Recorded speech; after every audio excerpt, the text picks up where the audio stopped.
పిల్లలకి దోసలంటే చానా బాగా ఇష్టం కదండీ! ఇలా వెరైటీగా చేసి పెట్టామంటే ఇంకా బాగా ఇష్టంగా తింటారండి. నిన్న సండే వచ్చేసి ఈ 4 వెరైటీ దోసలైతే చేశానండి. దోసలొచ్చేసి ఎలా చేశానో చూద్దాం రండి. ముందుగా క్యారెట్ దోసైతే రెడీ చేశానండి. క్యారెట్ దోసకొచ్చేసి నేను తురుమైతే క్యారెట్ తురుము చేసి పెట్టుకున్నానండి. మసాలా వచ్చేసి ఒక ఉల్లిపాయ తాలింపులో వేగనిచ్చిన తర్వాత ఈ తురుము వేసి, ఉప్పు, కారము, పసుపు ఇవన్నీ వేసి ఒక 5 మినిట్స్ ఫ్రై చేసుకున్నామంటే క్యారెట్ తురుమైతే రెడీ అయిపోతుందండి. దోస పోసుకునేసి ఆ దోస మీదే ఈ తురుమైతే వేసామంటే తర్వాత తిప్పేసుకున్నామంటే సరిపోతుందండి. ఆయిల్ వేసి బాగా కొంచెంసేపు ఉడకనివ్వాలండి బాగా. తర్వాతొచ్చేసి నెక్స్ట్ దోసొచ్చేసి మసాలా దోసండి. మసాలా దోసకొచ్చేసి ఉర్లగడ్డ ఒక 4 ఉర్లగడ్డ బాగా ఉడకబెట్టేసి స్మాష్ చేసి పెట్టుకున్నానండి. తాలింపు వేసి ఆ ఉర్లగడ్డ వేసి కలదిప్పుకుంటేనే చాలండి. మసాలా రెడీ అయిపోతుంది.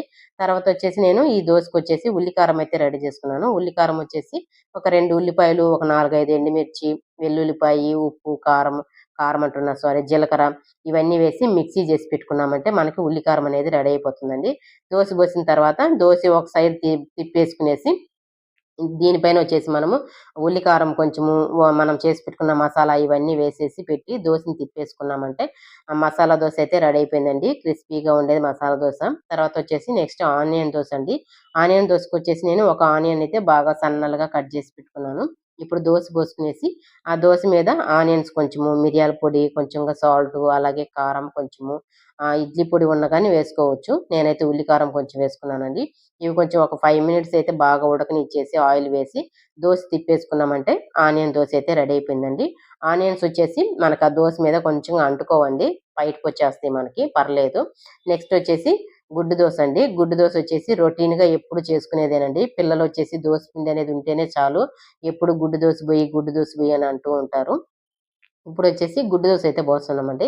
దోస పోసిన తర్వాత ఒక గుడ్డయితే కొట్టేసి తర్వాత దాంట్లోనే ఉప్పు కొంచెము, అలాగే మిరియాల పొడి కొంచెము, కారం కొంచెము ఇవన్నీ వేసామంటే ఎగ్ దోస అయితే రెడీ అయిపోయిందండి. వేడి వేడిగా ఎగ్ దోస రెడీ అయిపోయిందండి. చట్నీలొచ్చేసి టెంకాయ చట్నీ, కార చట్నీ, పుదీనా చట్నీ అంటారు గదా! ఆ చట్నీ, సాంబారు ఇవన్నీ చేశానండి. ఈ 4 వెరైటీ దోసలకి సాంబార్‌కి, చట్నీకి సూపర్‌గా ఉంటుందండి కాంబినేషను.